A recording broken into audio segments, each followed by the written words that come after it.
So I hope you can see my screen now. Let's move on.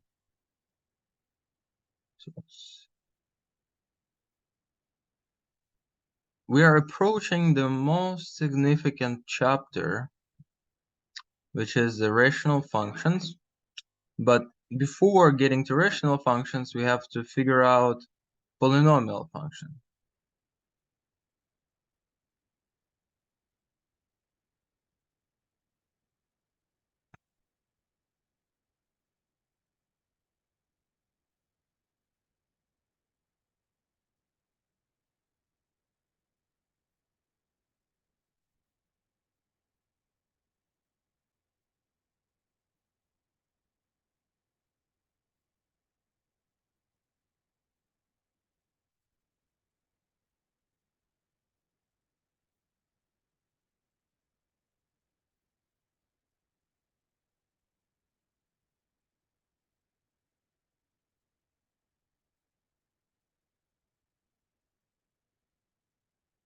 Okay, Hala, let's go through the home assignment uh, in this consultation classes, okay? Not now. Let's cover new material now, so we don't get lost too much. And on Monday, we will discuss the homework, okay? Or let me see. I can I can answer this one question right away while it's still fresh in your memory. Let me see.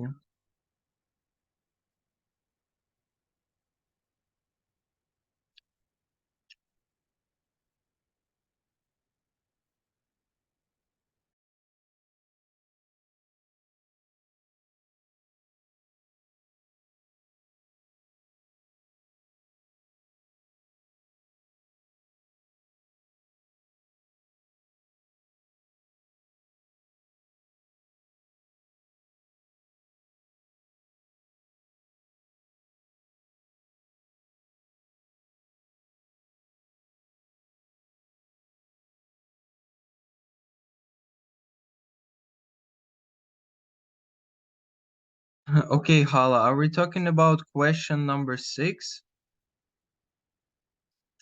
where function x to the third power has undergone sets of transformations? Is that one?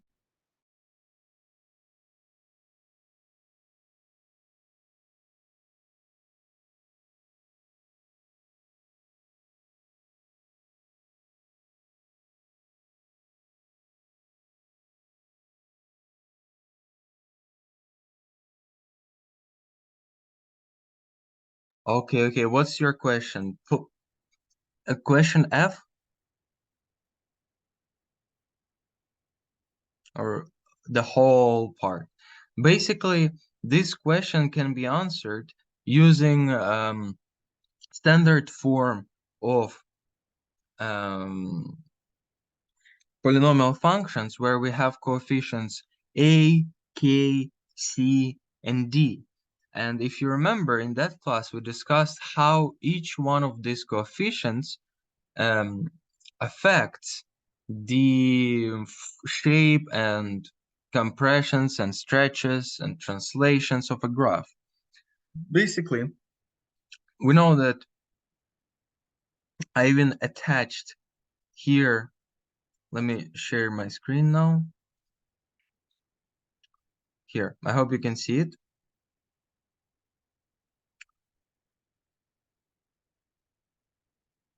Here, this summary of that class will give you an idea on how to accomplish this question number 6. Looking into this polynomial function form where a times k times x minus d, I'm talking in particular about this one.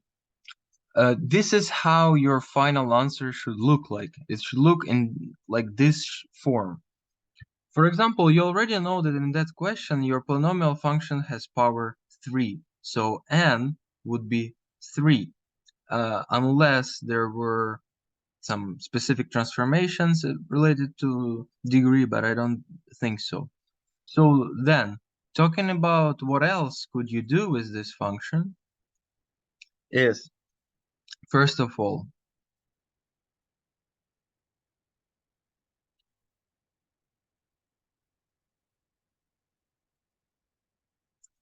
value A represents a vertical stretch and compression, right? And for example, in your question, vertical stretch and compression. In your question, it says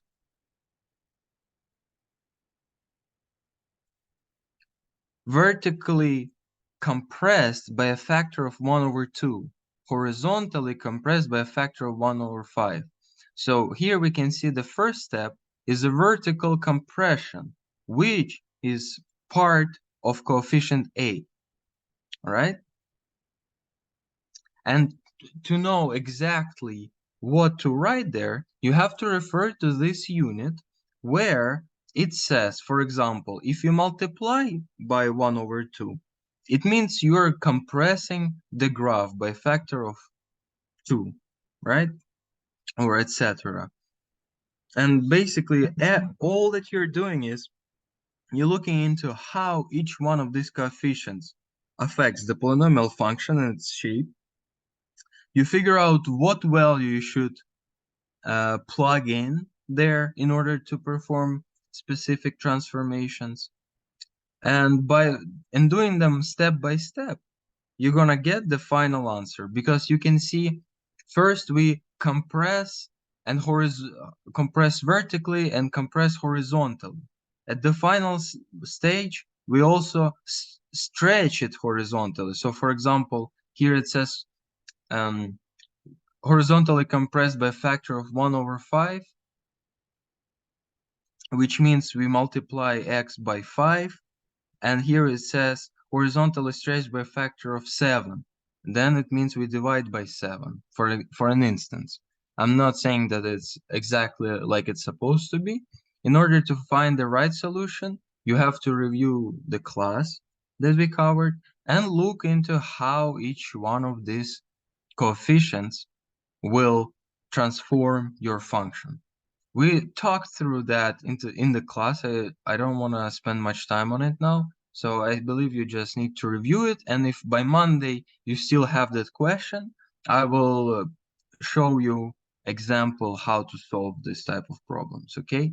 Because this is not so complicated problem. You just need to refer to the paragraph that describes these transformations.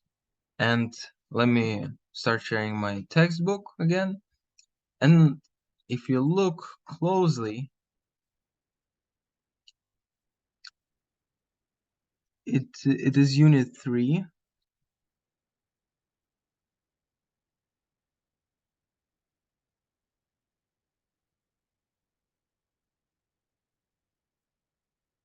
Or is it?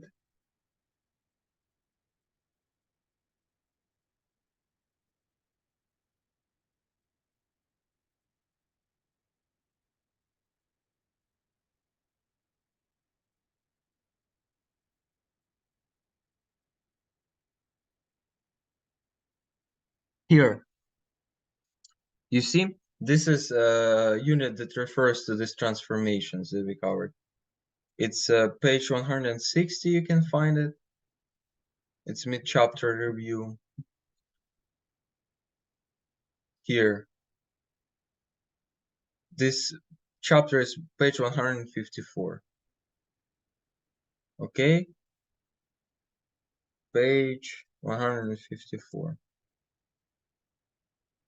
This is what we covered in the last class, right?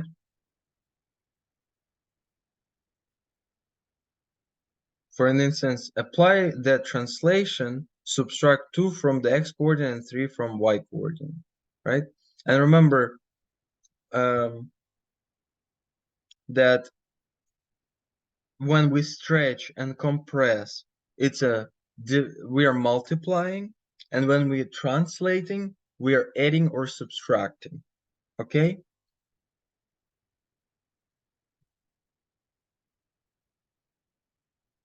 So yeah, this is what we covered in the last class. Mid-chapter review. Here you can find some useful additional information. So basically, Hala, using this, you can easily finish that question in home assignment. So Mohammed, we have a digital textbook, and theoretically you need it in order for your convenience, because if you have it, you can open any page that you want, you can review any material that you want, but all the materials are recorded in a YouTube channel, and also all the home assignments are posted with the um, assignment, with the picture of the assignment, with the picture of the question from the textbook, already there. So theoretically, you can go through this course without textbook, but I strongly recommend you have it on your hand, because when you're doing your home assignment and you have question, how do I do it? Instead of just leaving it and not even trying, you should open the textbook, open the corresponding unit and chapter, and try to do it with the support of a textbook. Thank you, Safa, for sharing the textbook link.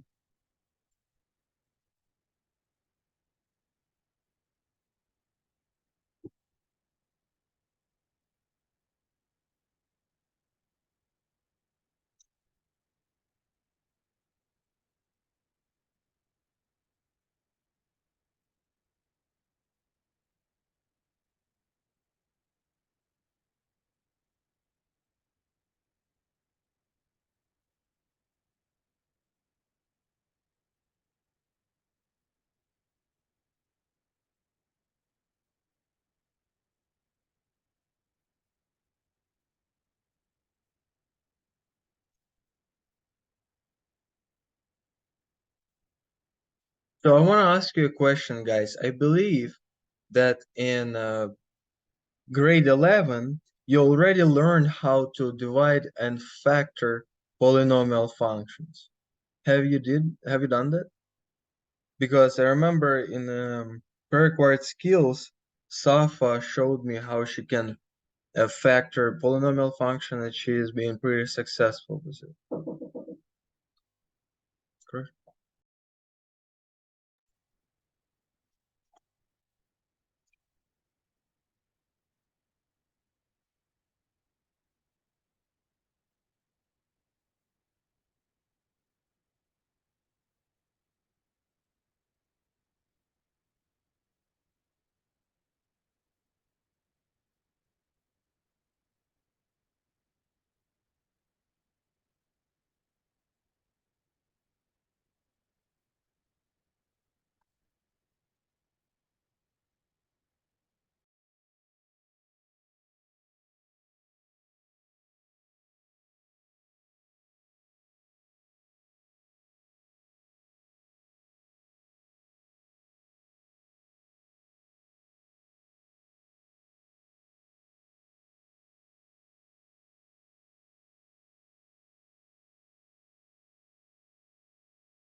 So this chapter on how to divide polynomial functions is not included in the test.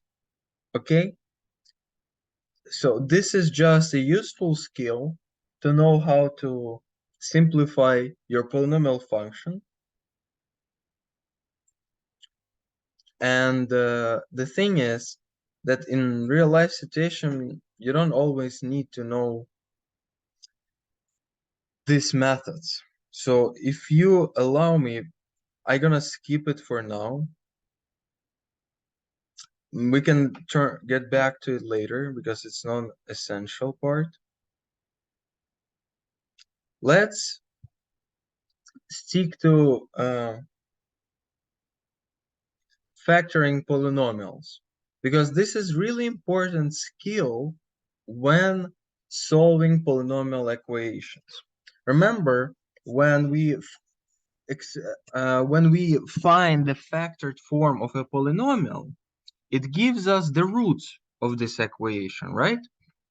Factored form of a polynomial looks in the following way: x minus x1, x minus x2 times x minus x3, as many as the degree of the function. Remember, for example, this is a third degree polynomial function. If one of these brackets is squared, it's a fourth degree polynomial function. And for example, around this solution, our function will act like a quadratic function, and around bracket where it has a first degree, it will act like a linear function. This is also what we covered in a previous class. But factoring polynomials is not an easy thing to do. Sometimes it is obvious. For example, if you have a perfect square formula, x squared plus 2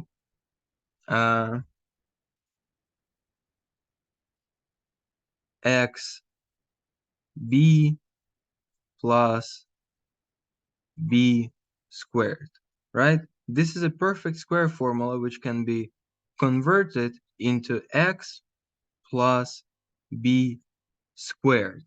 This is the easiest or the most trivial example of polynomial function that can be factored.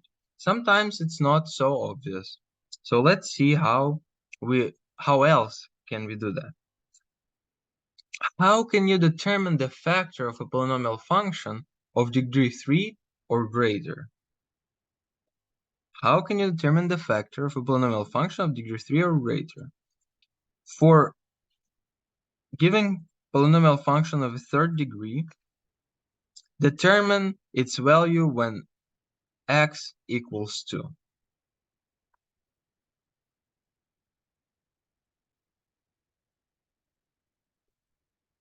Let's try and do it. So we have x to the third power plus 4 times x to the second power plus x minus 6. That would be equal to, when x equals to 8 plus 4 times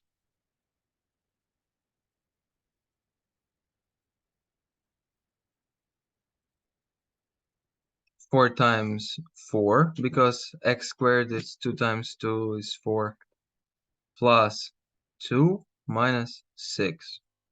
We can group up some terms right away. For example, 8, 2, and 6. It will be 10 minus 6 is 4, and 4 plus 16 is 20. Equals 20, right?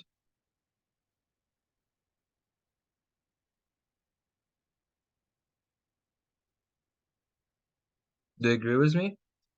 When x equals 2, this function equals 20.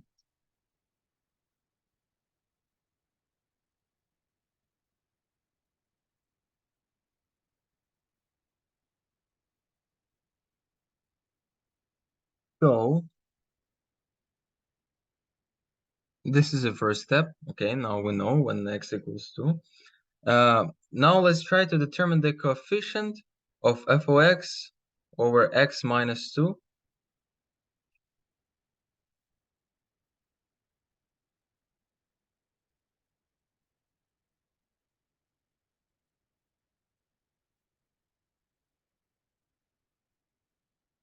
Oh, wait.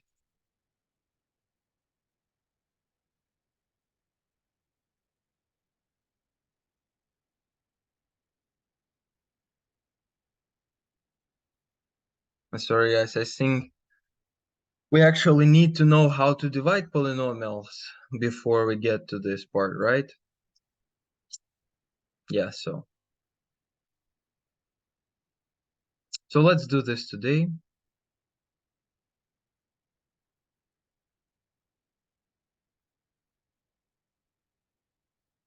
I'm so sorry for confusing you. I'm not always, I don't always agree with this Nelson textbook with respect to order that they provide. Okay, sorry for the inconvenience. We'll do dividing polynomials today. So use a variety of strategies to determine the coefficient when one polynomial is divided by another. So recall that long division can be used to determine the coefficient of two numbers. For example, 107 divided by 4 can be evaluated as follows, right?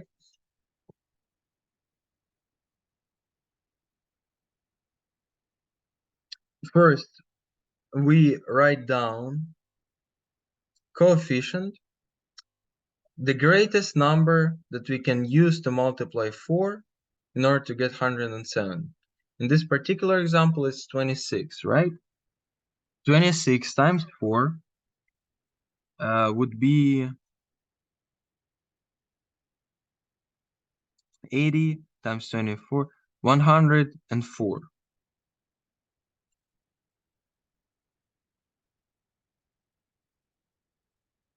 And remainder would be 3, right?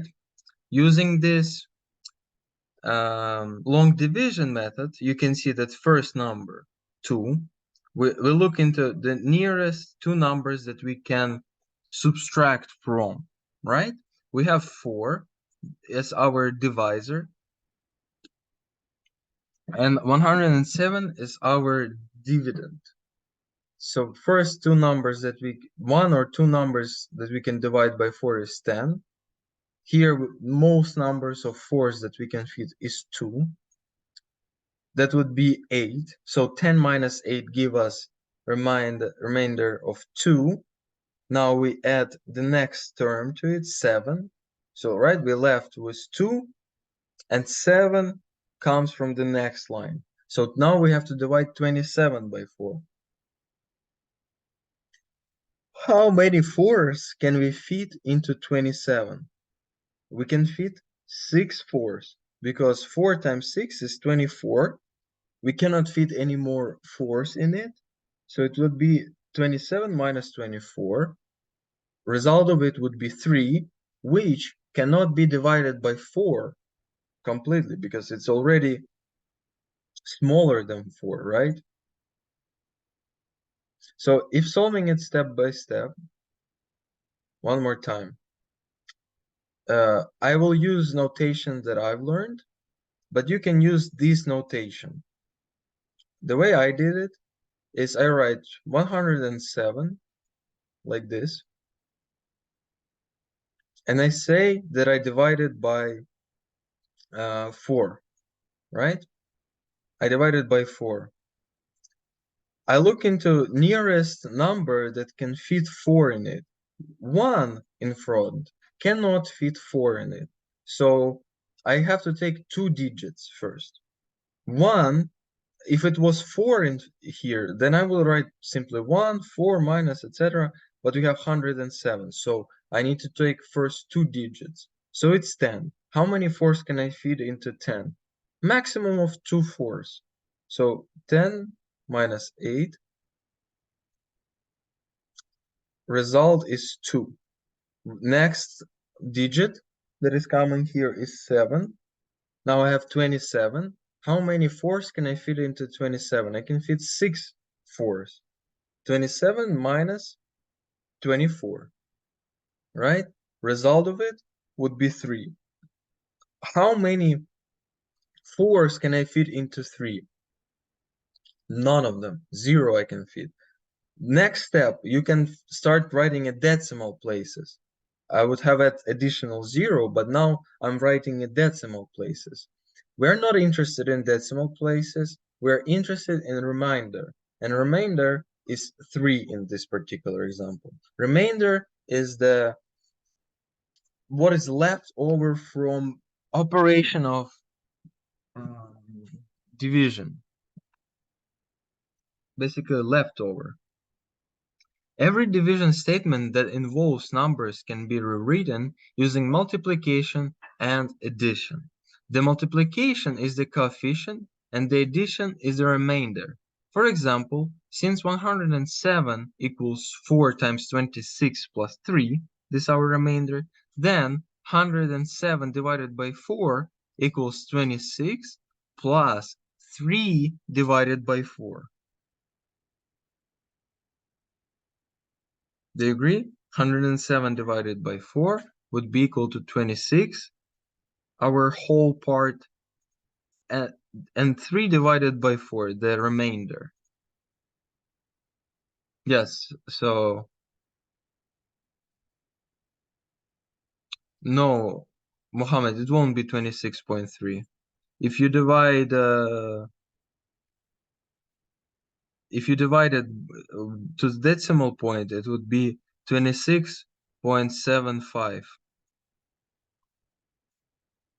because 26 plus 3 quarters, and 3 quarters is 0.75.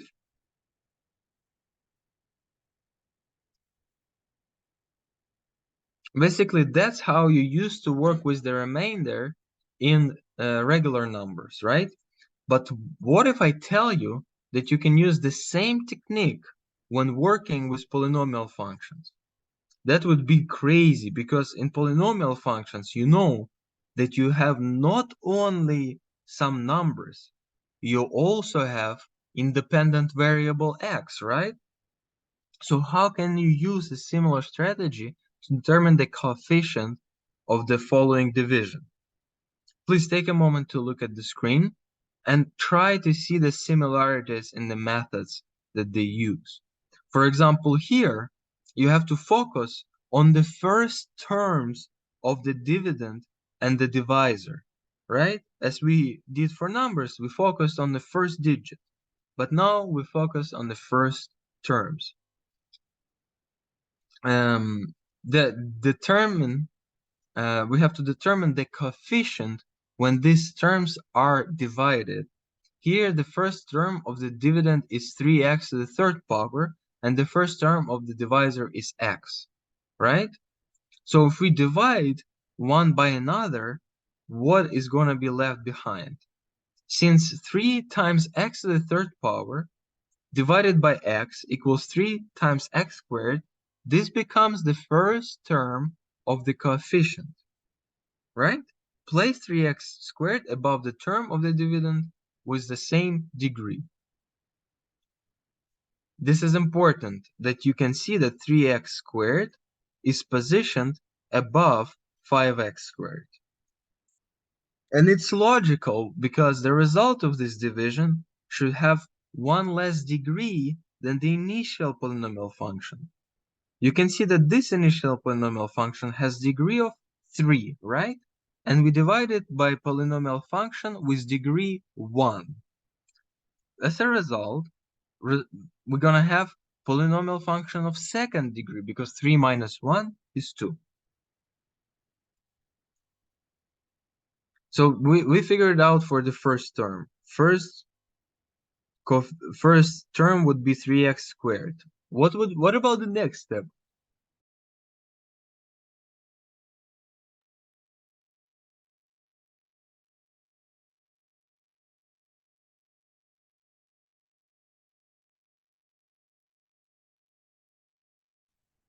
So what about the next step? Any ideas? So it's pretty not, what would you say, not obvious.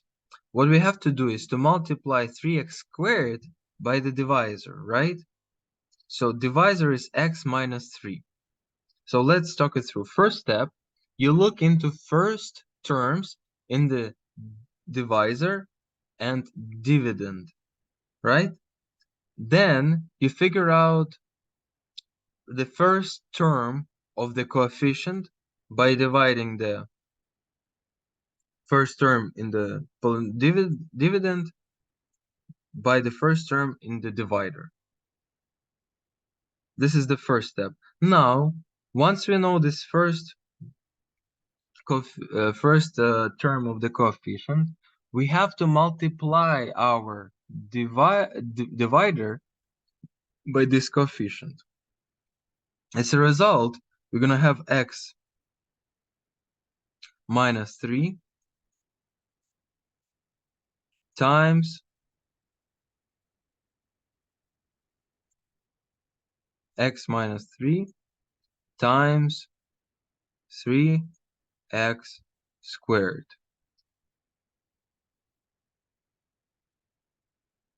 Okay?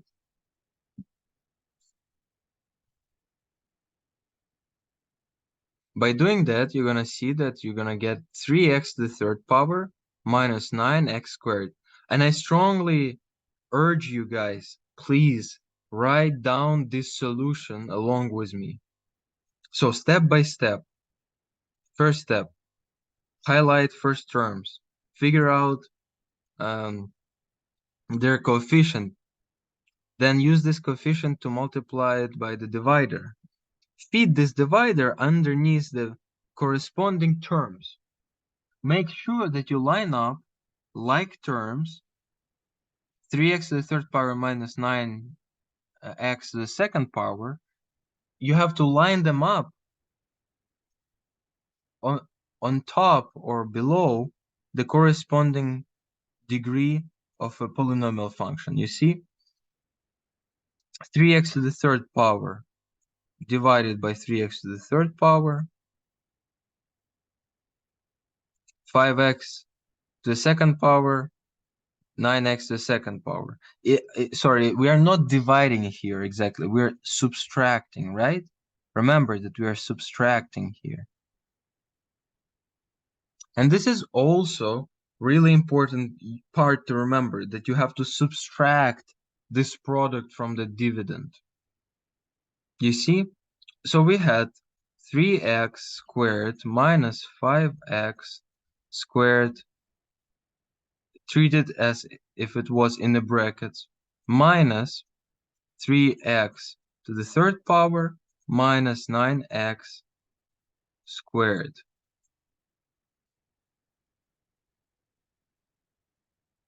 Okay? This 3x to the third power. When we open these brackets, let's say I just erase those brackets.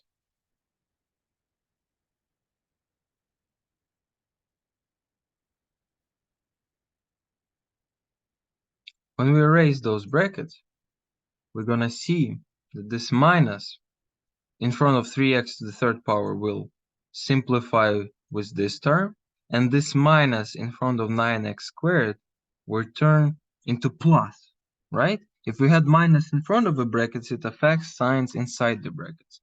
So now we have minus 5x squared plus 9x squared, which gives us a remainder of 4x squared. Okay, perfect. And now we have to focus on x in the divisor again. Remember, before doing first step, we focused on x in the divisor. Now we finished the first step. We divided, we subtracted, we got 4x squared. Now we look again on the we'll focus on x in the divisor, x minus 3 again, and 4x squared. This reminder that we got from the previous separation. Now we look into it, and now we divide 4x squared by x. 4x squared divided by x will give us 4x. And you can see that this 4x will be our second term of the coefficient. Furthermore, next step for us would be to multiply x minus 3 by 4x. So we multiply the divisor by 4x now. Write the answer below the last line, making sure that you line up like terms, and then subtract.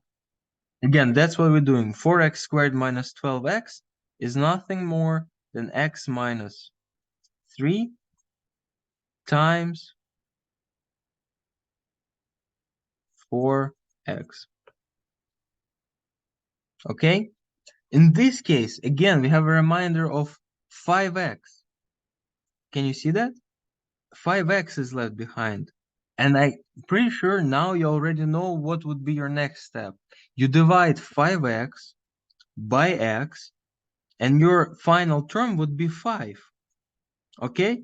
Your final term would be 5. Now we have to add another term to divide. We're going to have 5x minus 1, right? Remaining term. 5x minus 1. And now we have to multiply the x minus 3 by 5. 5x minus 15 is x minus 3 times 5. Now, subtracting that, you're gonna get a final divisor. Sorry, you're gonna get a final term, which is 14, which is remainder. Since the divisor has degree 1, right? X minus 3, the remainder should be a constant value. And in this particular case, remainder is indeed a constant value, 14. Now, what we did, let's look at it from the beginning. We divided 3x to the third power minus 5x squared minus 7x minus 1. We divided it by x minus 3, and we get that it equals to 3x squared plus 4x plus 5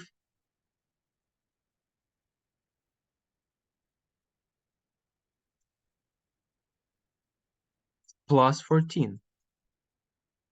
Or in other words, we can say that 3x to the third power minus 5x squared minus 7x minus 1 equals to x minus 3, our divisor, right? Times this result of the division that we get, times 3x squared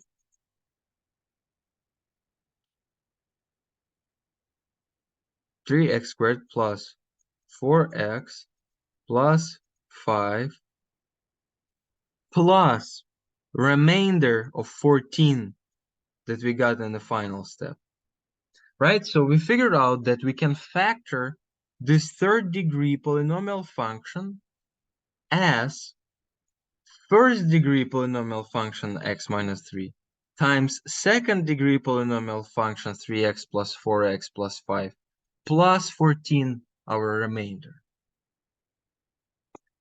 Do you agree with me, guys?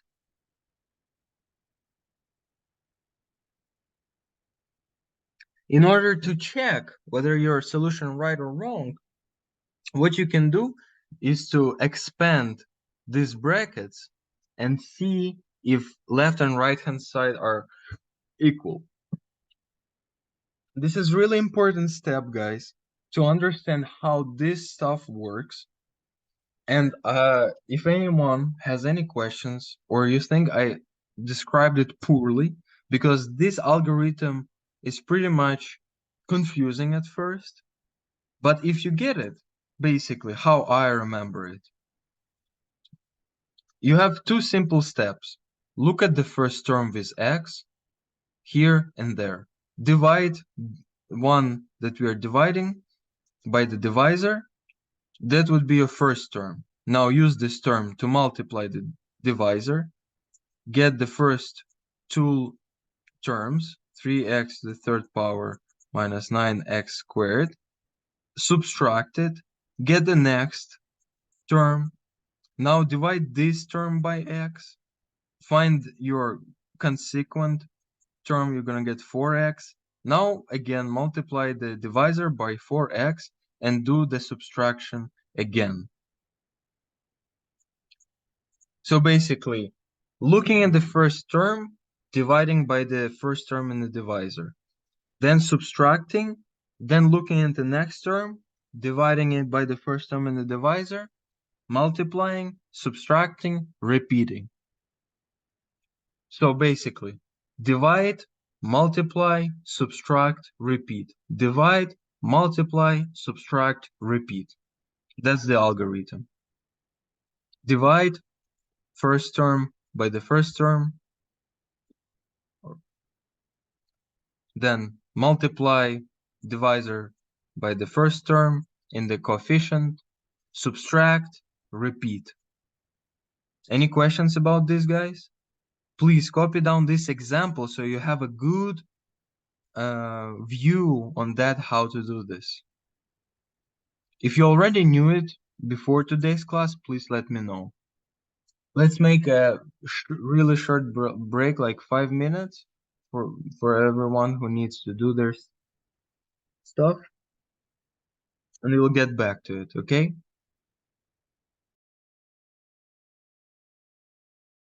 Meanwhile, you can write your questions.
Hello everyone, I'm back with you.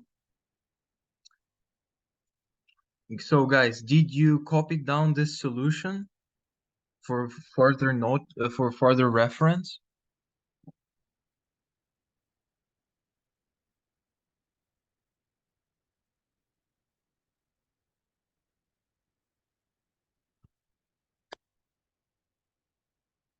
Brilliant, good job. Good job guys. I'm proud of you.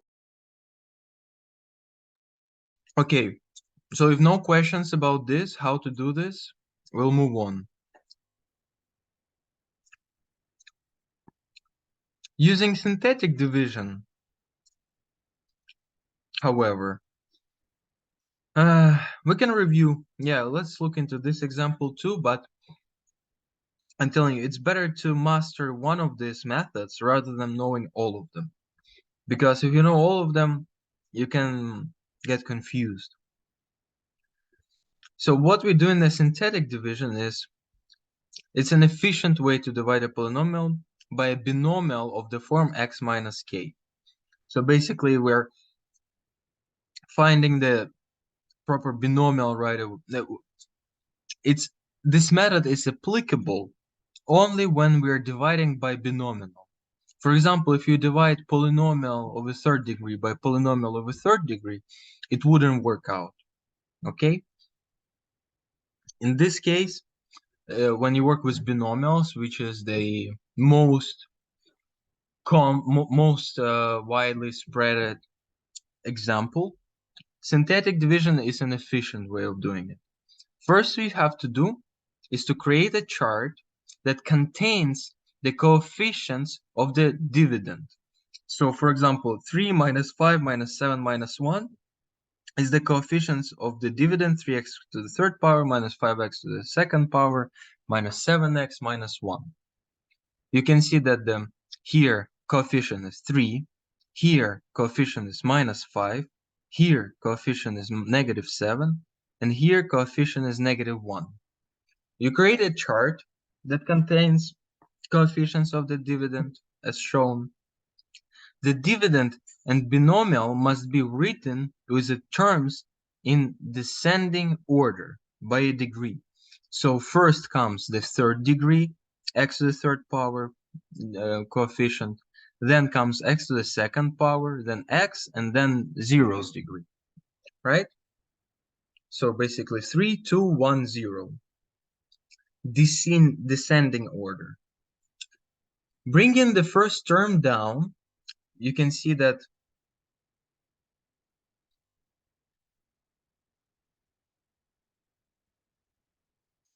so we have to bring the first term down. This is now the coefficient of the first term of the this is now the coefficient of the first term of the quotient. Okay, so first term in our among our coefficients is going to be the first term of the quotient. We have to multiply it by k and write the answer below the second term of the dividend. Remember that the k is a number in the binomial. Binomial, we look into every binomial as x minus k. For example, if you have x plus 3, then k equals negative 3. If x minus 3, k equals 3, right? In this particular example, k equals 3. This 3 in front of the chart is our k value. What we have to do is bring the first term down, bring the 3 down. This is now the coefficient of the quotient. We multiply it by 3, which is k, and write the answer below the second term of the dividend. All right? So basically, if you look deeply into this example, what we're doing is bringing down, multiplying, bringing up. Bringing down, multiplying, bringing up. Here, bring down 3, multiply by k, get 9. Now, add the terms together. Second term is -5. In this example, we add, we don't subtract. When we were in the previous example, we used subtraction. In this example, we use addition. So -5 plus 9 gives us 4, right? Now, repeat the same process for 4. Now we multiply 4 by 3, we get 12. -7 plus 12 gives us 5. Now we multiply 5 by 3, get 15. -1 plus 15 gives us 14, right? You see the steps. Bring first term down, multiply, add, bring down, multiply, add, bring down, multiply, add. Okay? Or so if in first one we divide, multiply, subtract, repeat. Divide, multiply, subtract, repeat. In this example, we bring down, multiply, add. Bring down, multiply, add. Algorithm is easy to remember. And once you covered all of the terms in your chart, the final term that you bring down is going to be the remainder. The last number below the chart is the remainder. It's always going to be a remainder. If you get 0 here, it means you can divide without remainder. But in this particular case, we already know that this particular operation has a remainder of 14, as we showed in the previous example. So here, this method synthetic method proves again that the remainder is 14. And also, these numbers that we were bringing down, remember, bring down, multiply, add, bring down, multiply, add. These 3, 4, 5 are coefficients of the quotient. And what you have to do, you have to remember that they are positioned in an order. The first numbers are the coefficients of the quotient, starting with the degree that is 1 less than the original dividend. Original dividend was of a 3rd degree power, right? X to the 3rd power. So now we have to start with 2nd degree. So 3 will stand with respect to x squared, 4 will stand with respect to x, and 5 will stand with respect to x to the power 0, or simply 1. That's why we get the result which says that 3 times x to the 3rd power minus 5x to the 2nd power minus 7x minus 1 can be expressed in a factored form as the divisor, x minus 3, times result of the division, 3x to the 2nd power plus 4x plus 5, plus the remainder. The remainder. I really like this method, but it only works when we have the divisor as binomial, x minus k.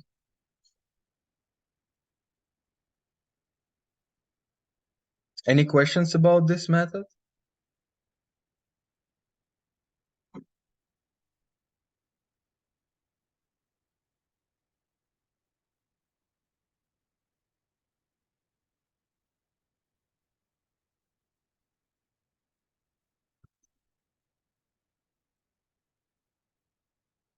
Do you need time to copy it down?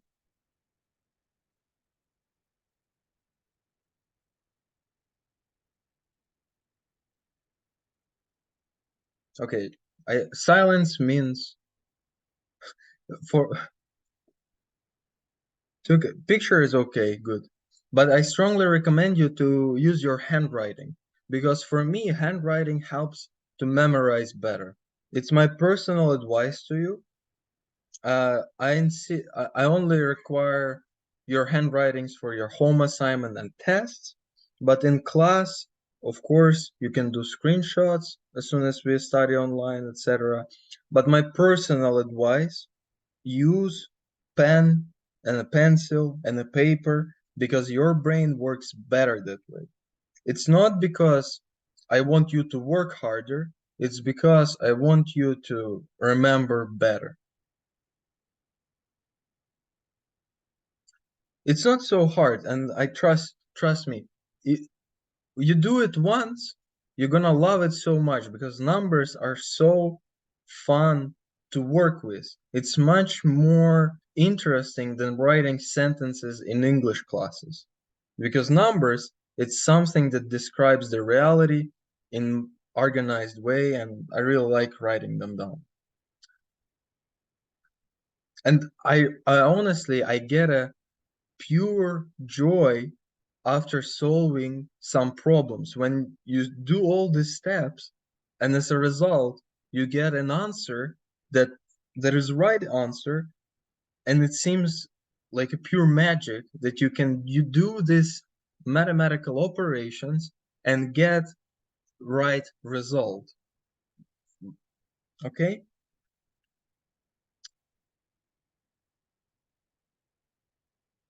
So let's reflect a little bit. When dividing an nth degree polynomial by kth degree polynomial, what degree is the coefficient? What degree is the remainder? So we know if the degree of the coefficient would be n minus k. Okay? And we know if the we divide it by k's degree polynomial, if this k degree is equal to 1, so linear, the remainder would be a constant number, like 14, etc., not having an x in front of it. If your if you have a higher degree divider, then your remainder may change its form. If you divide a number by another number and the remainder is 0, what can you conclude? I can conclude that I can factor my initial number without any remainder. So it could be expressed as a product of two terms. Do you think you can make the same conclusion for polynomials? Yeah, why not? Because when we're working with polynomials and we don't get any remainder, it gives us pure factor of initial polynomial. Because a complete factor form, coefficient form. Because if you have any remainder sitting here, it means it's not a complete, it's not a, it means the polynomial cannot be factored completely using this particular divider if you have some remainder. In this form, you cannot apply rules for coefficient form that we covered in the previous classes. For example, if you have x minus 3, and here you have something x squared plus something something, you cannot say that one of your roots is x equals 3, because you still have this remainder. You have to do something with this remainder.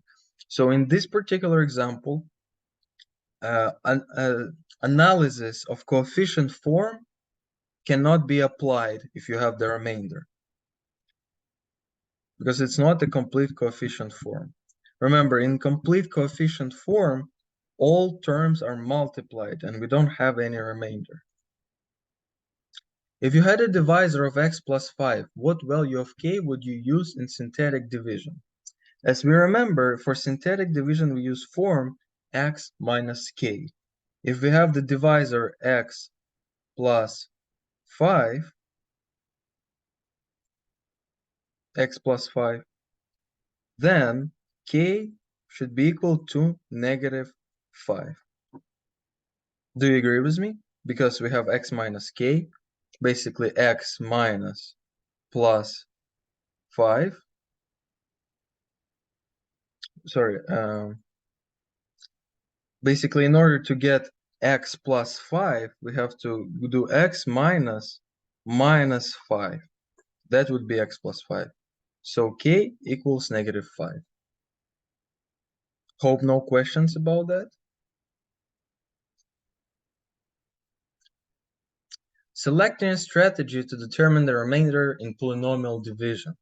It's really important to understand what method to use when.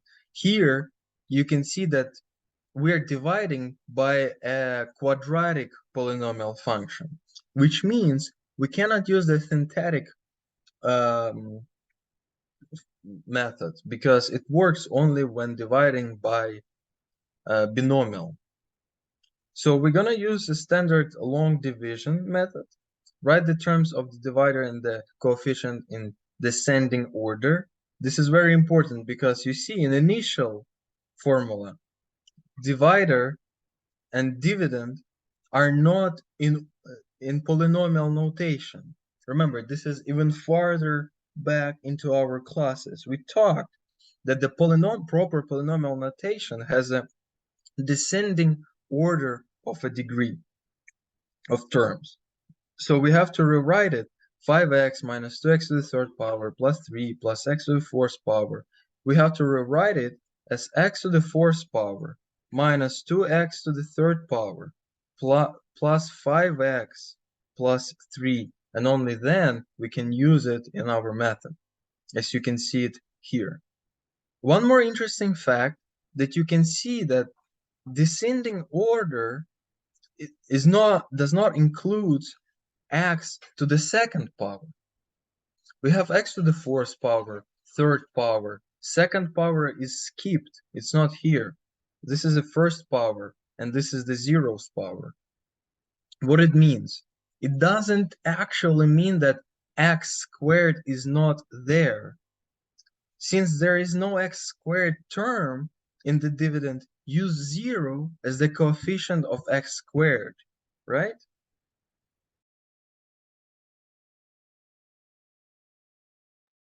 So you shouldn't say that there is no x squared in it.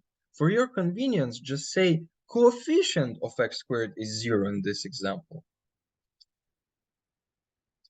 Because we need like terms line up properly. We cannot skip one term in here. We should have, if it's fourth degree, we should have 4, 3, 2, 1, 0. If it's fifth degree, we should have 5 in front of it. But never one of them should be missed. Okay? So again, remember what we do. We look in the first term here in the dividend, and then the first term in the divisor. X to the fourth power divided by x squared. X to the fourth power divided by x squared gives us x squared, which is our first term in the coefficient. Okay, we have x squared. What do we do with x squared? We multiply the divisor by x squared now. We multiply the divisor and subtract the result from first 3 terms of our dividend. X squared times x squared plus 2x plus 1 times x squared equals to x to the fourth power plus 2x to the third power plus x squared. This is what we see here, right? Now what do? We subtract in this method. In the synthetic form, we add. In this method, we subtract. So x to the fourth power minus x to the fourth power is 0. Negative 2x to the third power minus 2x to the third power is negative 4x to the third power. And 0x squared minus 1x squared will give us negative 1x squared. And now we add next term to this line, right? And remember, what do? we look into, we have to repeat this process over and over again. Now we look into this first term. Before we looked here, basically every following step, let me use some highlighter, yellow. So first you look into first term here and first term here. Next step, you look into first term here and first term here. Step after that, you look into first term here and first term here. That's how you find your terms of the quotient. So now we divide negative 4x to the third power by x squared. It will give us negative 4x to the third power divided by x squared gives us negative 4 times x. Negative 4 times x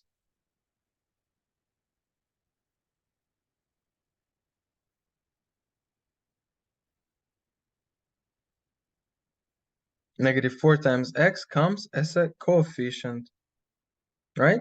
Next to x squared. And remember to align them properly on top of the corresponding degree. You see here in a row, in a column, all second degrees. Here in the column, all third degrees. Here, all fourth degrees, etc. So negative 4x we'll write in the column underneath the first degree terms. We repeat the process. Now we get 4x, negative 4x. We have to multiply the divider by negative 4x. This is it. We plug it in here. We get negative 4x to the third power minus 8x squared minus 4x. Now we subtract again. Negative 4x to the third power minus negative 4x to the third power will be 0. Negative 1x squared minus 8x squared will be 7x squared. 5x minus 4x will be 9x. Now we bring down the following term. We get 3 here. Now we look into 7x squared and x squared here. 7x squared divided by x squared gives us 7, which is the consequent term in our coefficient. Right? Now we have 7 to multiply by. Now we multiply the divider by 7. 7x squared plus 14x plus 7. Negative 5x minus 4 would be the remainder in this particular example. You see, before we had the remainder with the degree 0. Now we have a remainder of first degree. Basically, using all of that, we can rewrite our initial polynomial function of x to the fourth power minus 2x to the third power plus 5x plus 3 as a product of two brackets in which first one is our divider, second one is the quotient that we discovered, and finally minus or plus the remainder. I hope it's pretty obvious how we did it. So one more time. First step, look into first term here, divide, bring it up in the proper column. Next step, look into new term, divide, multiply, bring it up here, negative 4x, multiply by negative 4x, subtract, look into first term, divide, bring the result here, multiply by the result, subtract, until you reach the final term. It may look overwhelming at first, but once you practice few of those examples, you're gonna get it.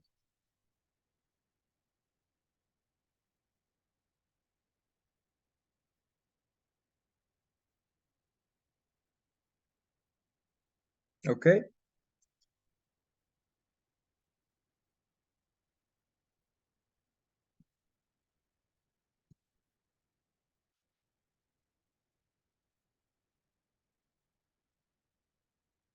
Now let's look into another example when we have to determine whether one polynomial is a factor of another polynomial. How do we do that?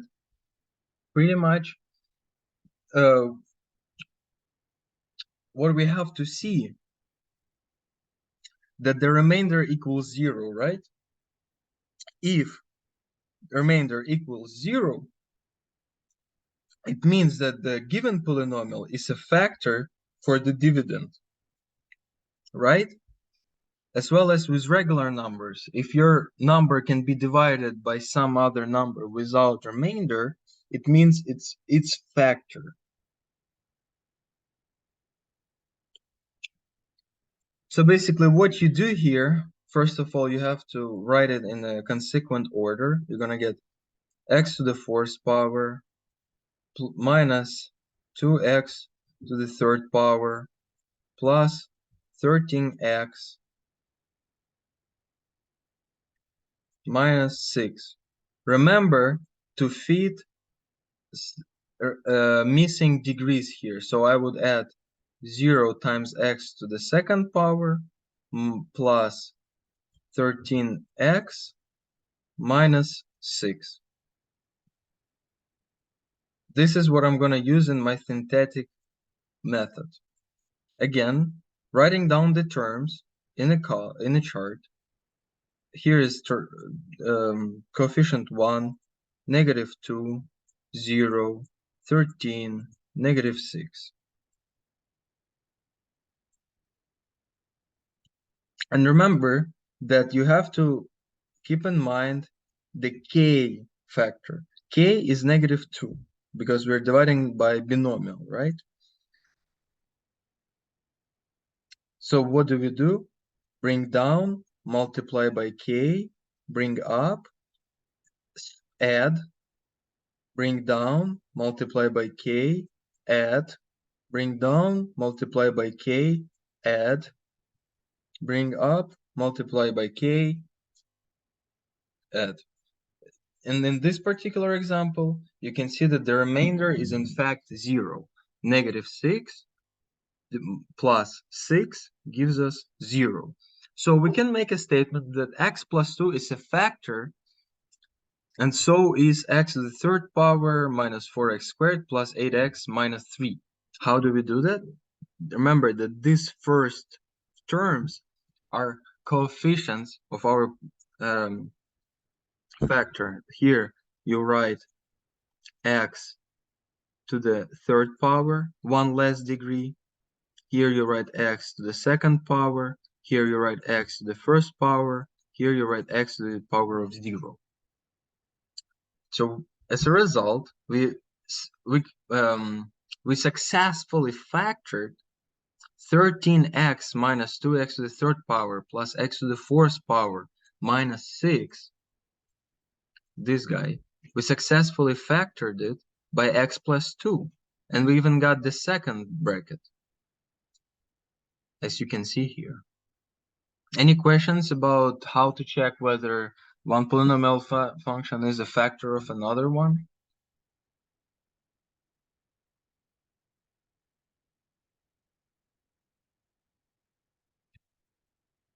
Okay, I'll treat it as no questions.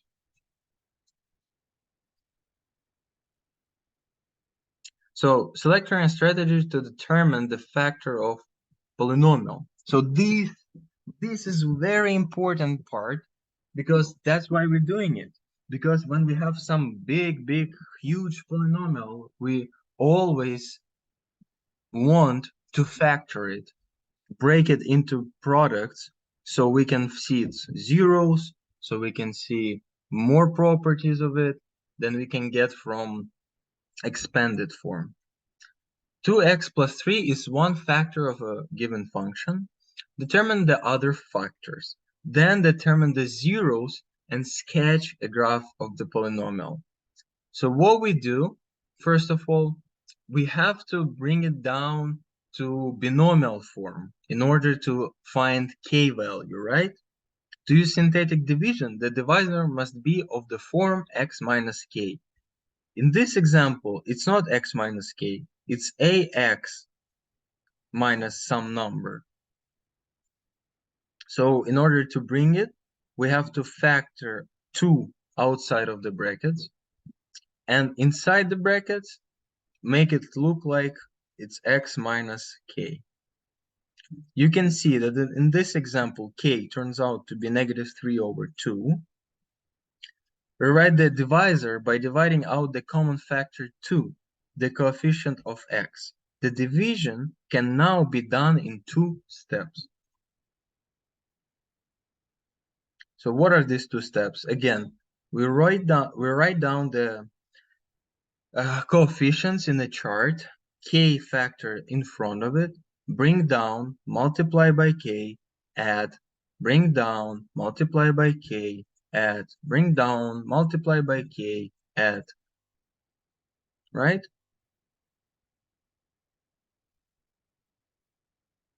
First, what we're doing is dividing our initial polynomial function by x plus 3/2. This is the first step. Second step would be to consider this factor of 2 in front of brackets. But first step, just regularly divide like a binomial method, like a synthetic method. So once we got the answer, right, we also see that the remainder equals 0. So what is left behind, that this factor of 2. Second step, since the original divisor was 2x plus 3, or 2 times x plus 3/2, multiply both sides by 1/2 to get the correct multiplication statement.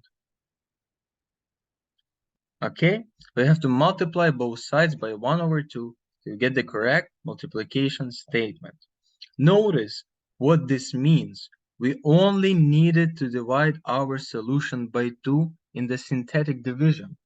So every number that we get here, 6, -4, -10, 0, each one of them, we have to divide by 2. Basically, to get rid of this factor of 2. We divide left and right hand side by 2, so it gives us the proper equality.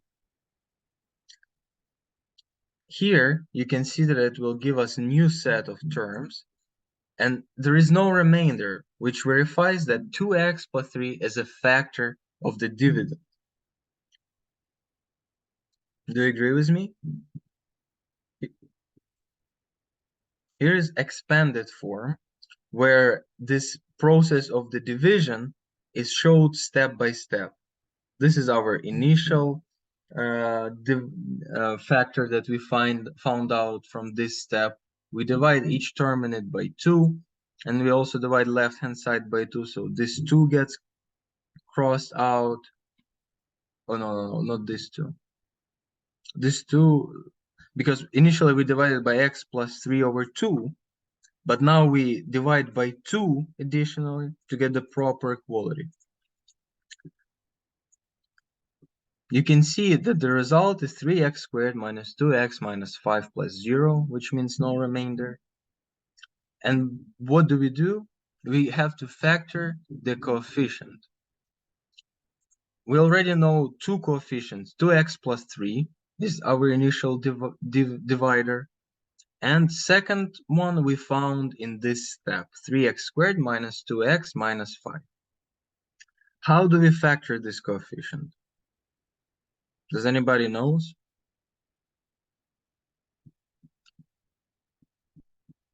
Any ideas?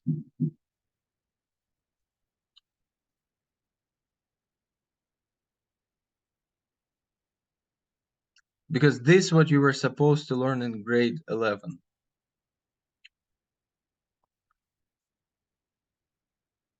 How to factor.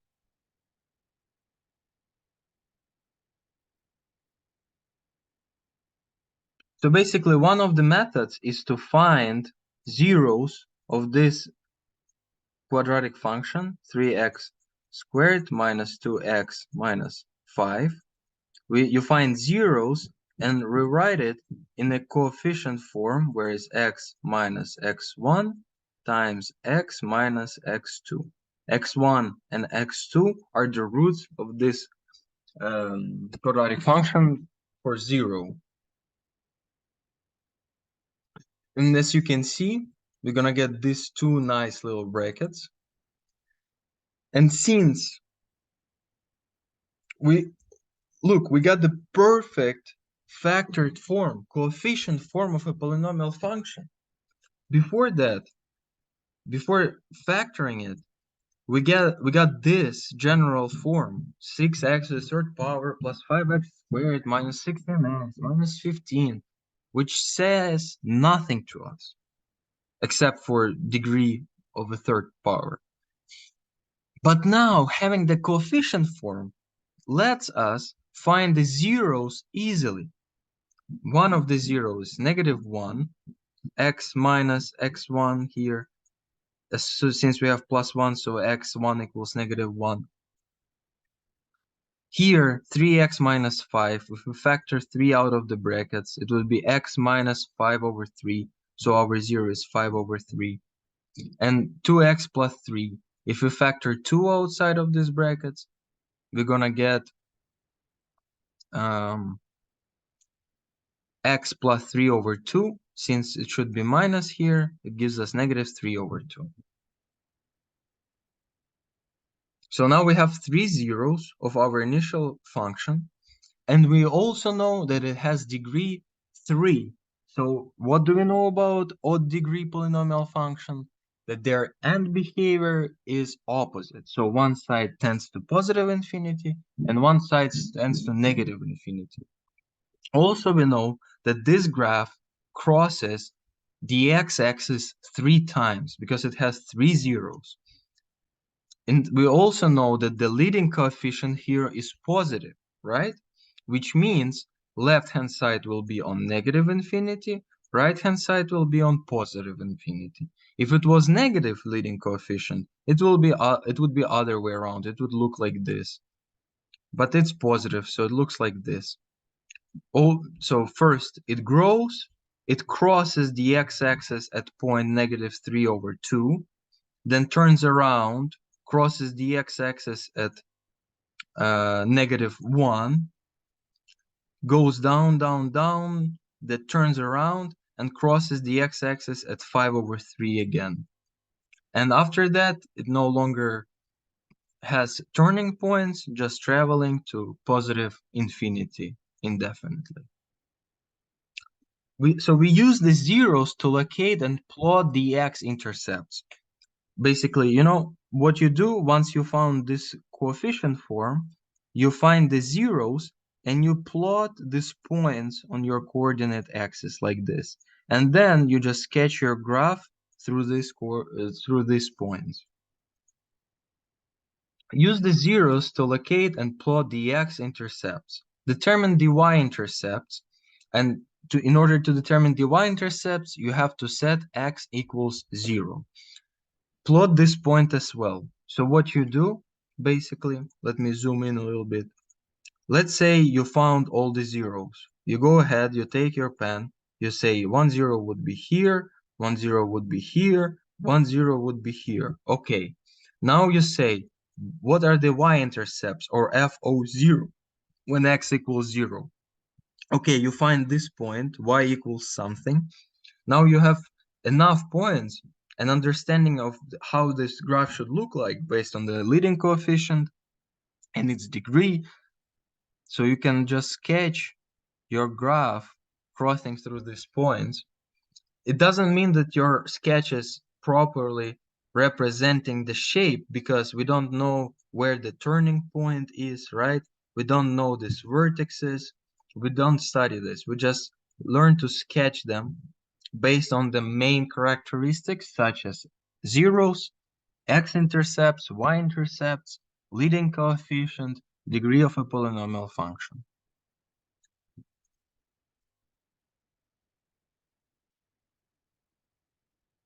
just for your reference, so you know that how to find this turning point. You have to say that instantaneous rate of change at this point equals 0, right? Because we have a horizontal line here. And finding solution for when instantaneous rate of change equals 0 will give you the point of this turning point. Will give you the coordinates of this turning point. And finally, the summary. Please, guys, screenshot this as well.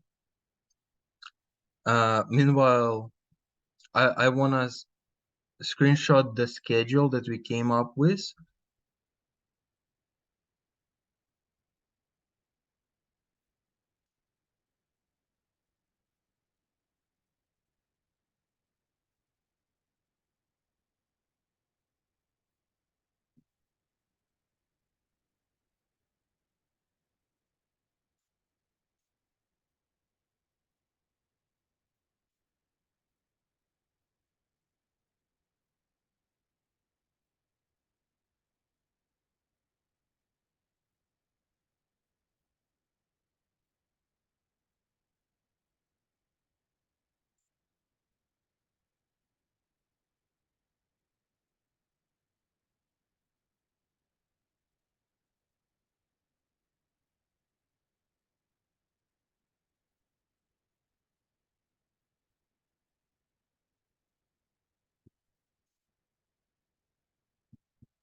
Okay, so let's go through the summary.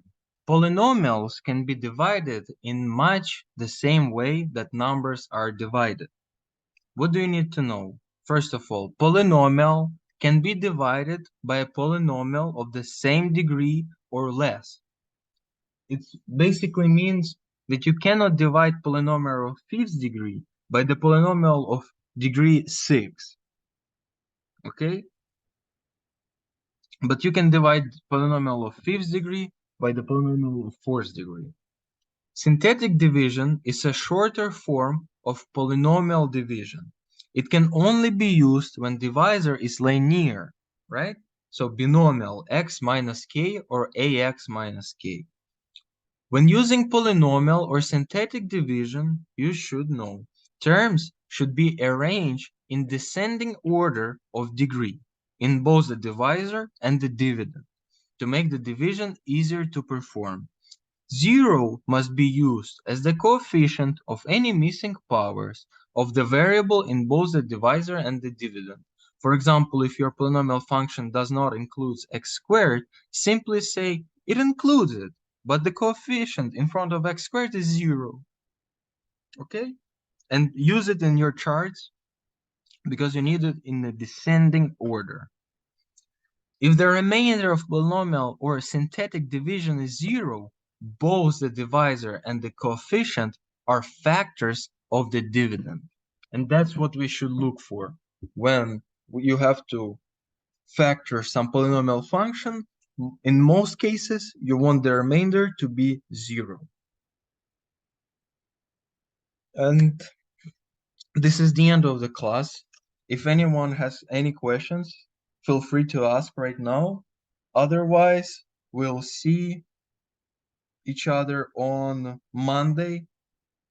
Oh, actually, please make sure you're signed up to WhatsApp class, and I'll check up the availability for this time because we have other teachers that are also teaching, and I cannot schedule class when they do. Okay, so I'll check up with the calendar and let you know if the schedule works for all of us. So basically we came up with following dates, which is Monday 7 to 9, Wednesday 5 to 8, and Friday 7 to 9. Okay, everybody will get the email with the new schedule, and also it will be posted to the WhatsApp group. I'll make sure it will be done by the end of today, okay?